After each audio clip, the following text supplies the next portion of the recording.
La Bible dit que tout ce qui est né de Dieu, dit je suis né de Dieu. Et dit tout ce qui est né de Dieu triomphe du monde. Alléluia.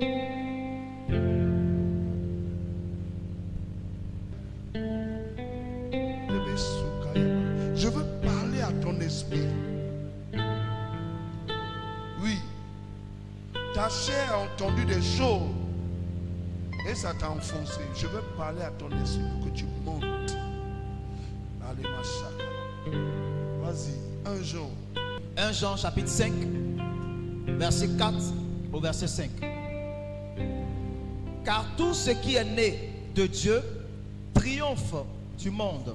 Il dit, y a-t-il quelqu'un qui est né de Dieu ici? Est-ce que ton esprit est disposé à recevoir cet enseignement? Amen, amen. Est-ce qu'il y a quelqu'un qui est né de Dieu ce soir? Il dit, car tout Ce qui est né de Dieu, c'est ça, triomphe du monde.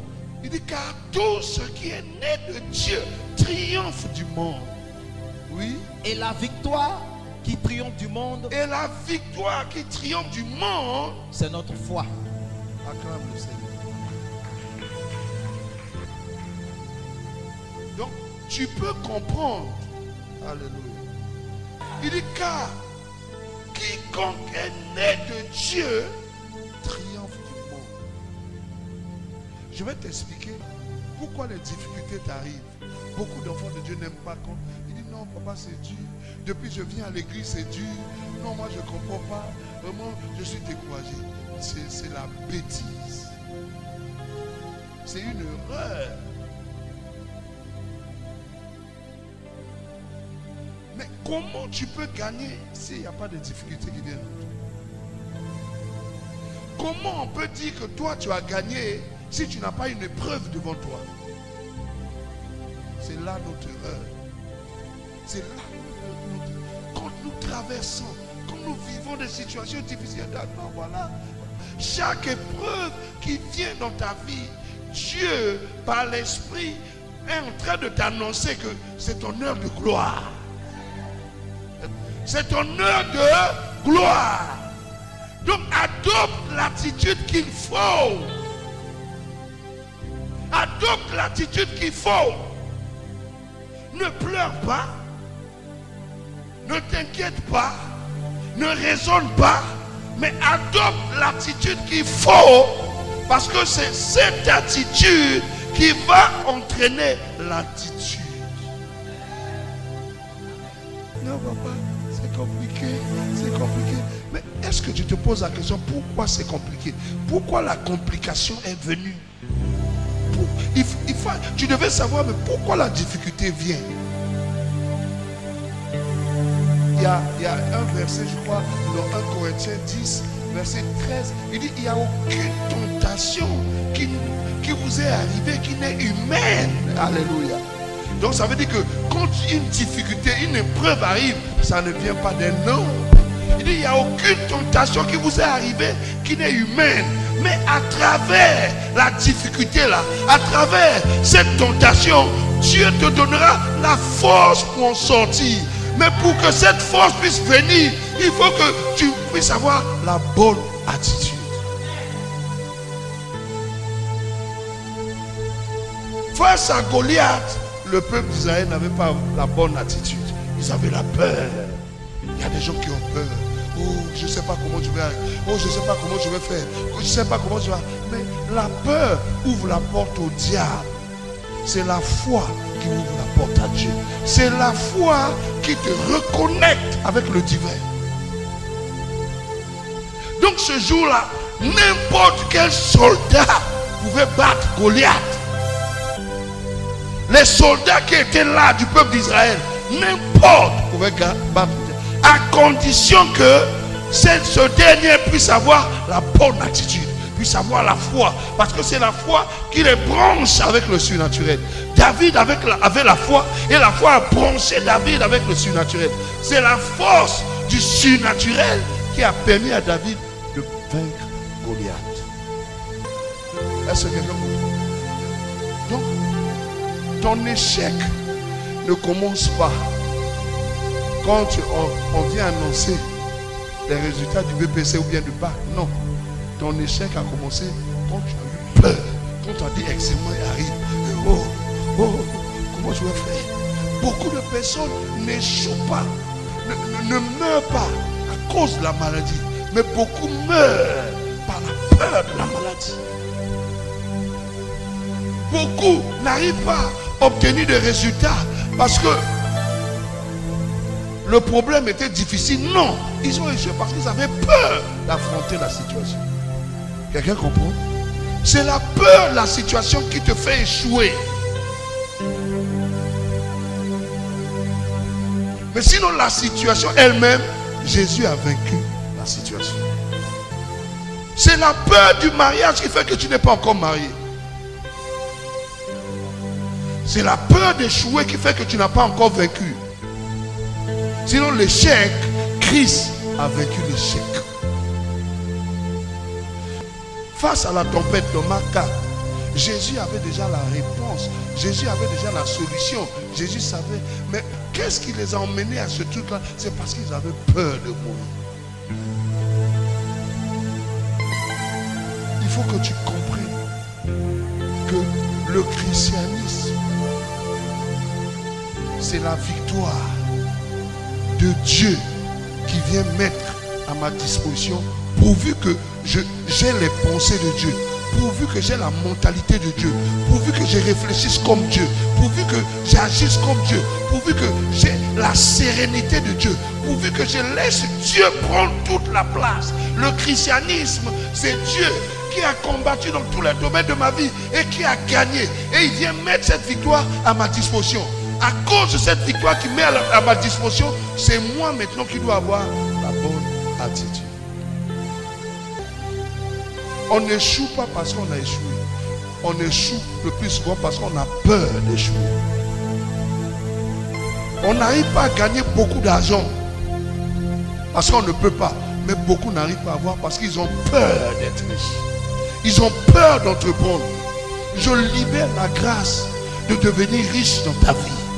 Je libère la grâce de devenir fort dans ta vie. Ogi masinga katuma esakaya. L'osikande kamalu sekaya.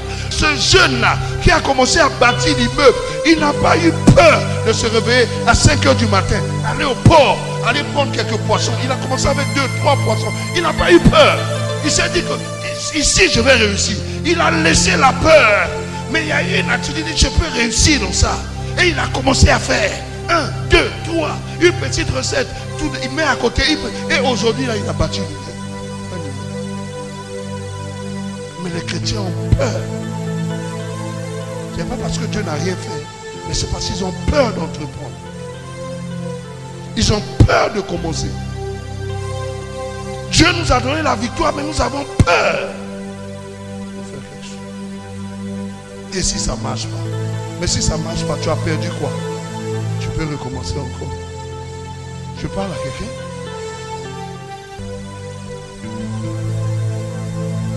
Ce n'est pas la réussite qui est un problème, c'est la peur de réussir. Ce n'est pas devenir riche qui est un problème, mais c'est la peur de... Il dit, j'ai 50 000, mais il y a des gens qui ont commencé avec 5 000. J'ai 50 000, comment je vais faire? Mais il y a des gens qui ont commencé avec moins que ça. Donc le problème, c'est au niveau de ta mentalité. Ce n'est pas ce que tu as, c'est de ta mentalité. Est-ce que je parle à quelqu'un? C'est pour ça que si tu es délivré au niveau de ta mentalité, les autres choses vont suivre. Regarde, David n'était pas l'exception.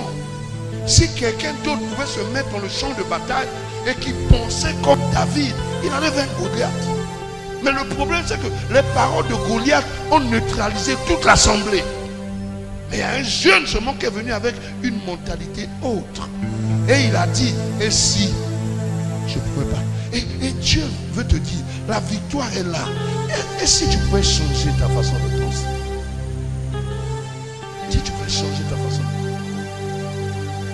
Beaucoup ont abandonné, ont jeté le pont de pluie.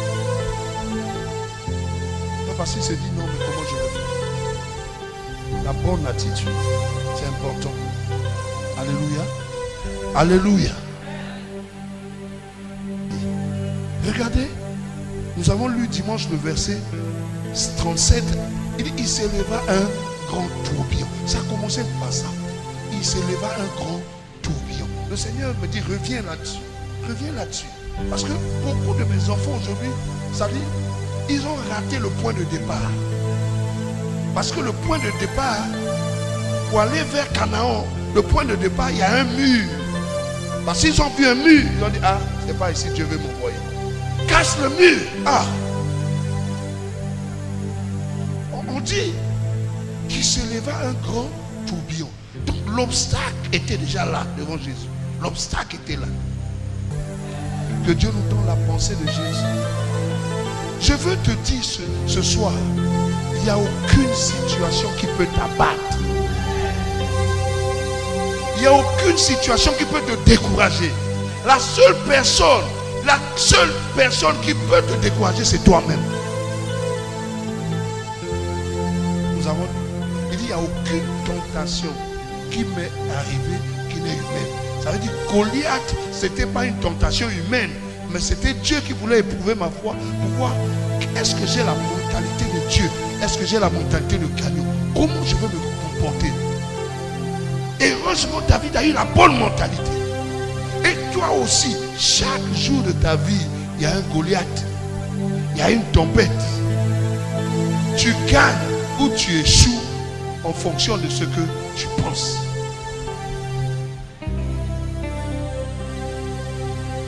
J'ai l'assurance de mon salut par la présence. Chaque chrétien qui veut aller loin va rencontrer les difficultés devant lui. Tu dis, Seigneur, je vais être plus que vainqueur. Il faut t'attendre à des épreuves devant toi. L'épreuve dans ta vie ne veut pas dire que Dieu est contre toi. La difficulté dans ta vie ne veut pas dire que Dieu t'a abandonné. Au contraire, il dit, il n'y a aucune tentation qui nous est arrivée qui n'est humaine. Mais il y a encore un mais. Il dit, mais à travers la tentation, il nous donnera quoi? La force. Lis ça encore par cette fois. 1 Corinthiens chapitre 10, verset 13. Je lis la parole de Dieu. Aucune tentation ne vous a survenu qui n'ait été humaine. Et Dieu, qui est fidèle, ne permettra pas que vous soyez tentés au-delà de vos forces. Dieu qui est fidèle ne permettra pas que vous soyez tentés au-delà de vos forces. Tu dois être positif dans le combat. Il dit, il n'y a aucune tentation. Ce mois-ci, mon épreuve, c'est quoi? Il dit, j'ai raté mon travail ou bien j'ai perdu mon travail. Maintenant, perdre mon travail, quand je m'assois chez moi à la maison, comment j'analyse? C'est une bénédiction ou bien c'est une malédiction? C'est une bénédiction ou c'est une épreuve? Mon enfant est malade. Attitude, il dit, il n'y a aucune tentation qui m'est arrivée qui n'est humaine. Donc celui qui a décidé de marcher par la foi, qui a décidé de marcher avec Dieu, rencontrera, Dieu veut nous dire, des combats, des situations. C'est pour cela il est bon de venir aux enseignements. C'est pour ça il est bon de venir à l'église. Parce que les batailles que tu rencontres au dehors, les réponses ne sont pas dans la constitution de la Côte d'Ivoire. Non, les réponses sont dans la constitution de Dieu qui est dans la parole de Dieu.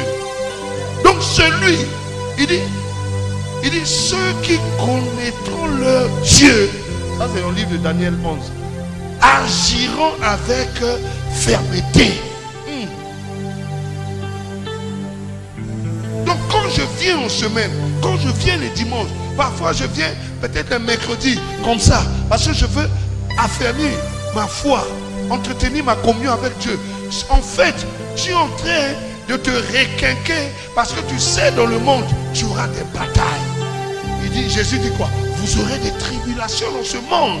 Mais quoi? J'ai vaincu le monde. Mais pour que la victoire de Jésus soit ma victoire, il faut que moi et Jésus devenons un. Mais pour devenir un, il faut que je vienne passer le temps de ma présence. Il faut que je vienne prier. C'est ici que la victoire de Jésus devient ma victoire.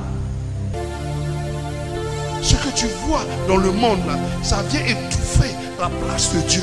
C'est la place de Dieu. Il dit, ceux qui vont connaître leur Dieu, ceux qui prendront le temps de connaître Dieu, dans la prière, dans la méditation de la parole, en venant à l'église, en donnant toute la place à Dieu, ceux-là agiront avec fermeté comme David.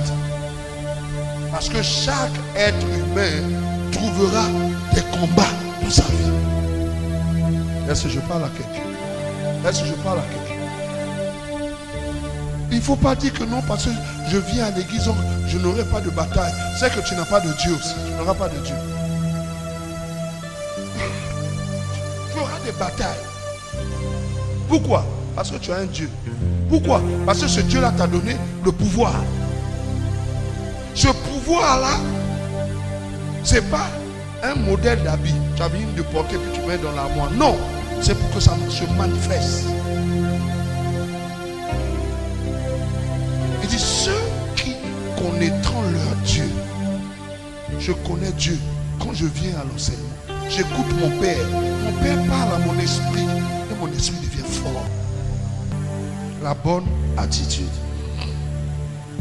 C'est pour cela. Quand Jésus a vu, regardez dans le verset 39, quand Jésus a vu la situation, bien aimé, ne cherchez pas Dieu, ne cherchez pas à connaître Dieu quand vous aurez des problèmes. Ça, c'est les enfants de Dieu dans l'église, ils veulent connaître Dieu, ils veulent voir la puissance de Dieu. Il dit, papa, c'est chaud, je m'en vais jeûner. C'est pas ça.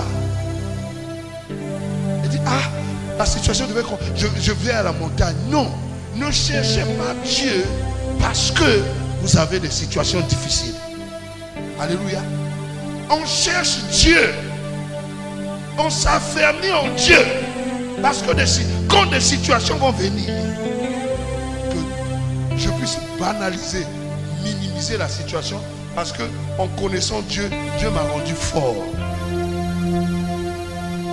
Le jour où quelqu'un t'a parlé de Jésus, tu es venu ici, tu as dit, Seigneur Jésus, je te donne ma vie. Est-ce que tu sais ce que tu as fait?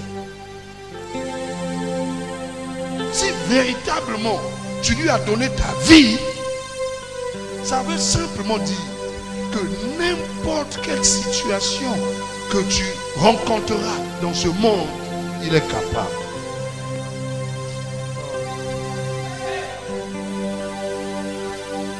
Maintenant, celui qui pleure, qui se lamente quand il a une maladie, quand il a une difficulté, qui pleure, il n'a pas donné sa vie.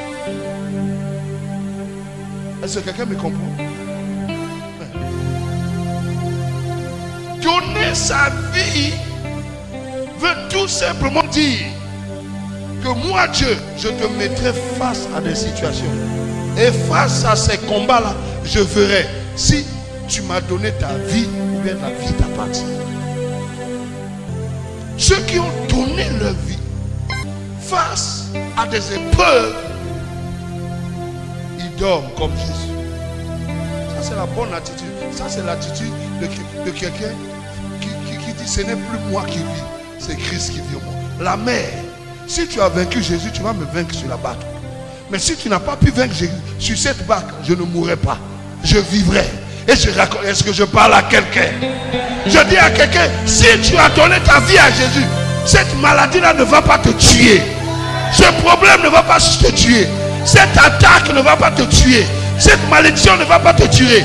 Tu peux dormir tranquillement. La Bible dit Jésus dormait parce qu'il savait que sa vie n'était pas sur le contrôle de sa chair, mais sa vie était sur le contrôle du Tout-Puissant.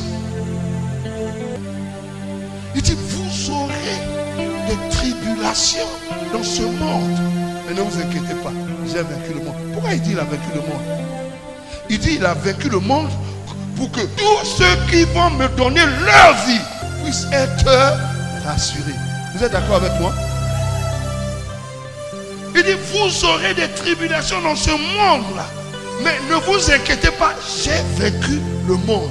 C'est pour dire que tous ceux qui vont me donner leur vie, ils n'ont pas à s'inquiéter. Parce que les tribulations que j'ai vécues, eux aussi vont vivre les mêmes tribulations. Mais parce que le serviteur ne peut pas être plus grand que son maître, eux aussi vivront la même chose. Mais il ne faut pas, ils vont s'inquiéter. Parce que moi, j'ai vaincu le monde. Acclame le Seigneur. Oh, merci Jésus. Merci Jésus. Merci Jésus. C'est pour ça que la Bible dit, aucun malheur ne t'arrivera, aucun fléau ne s'approchera de ta tente. Pourquoi? Parce que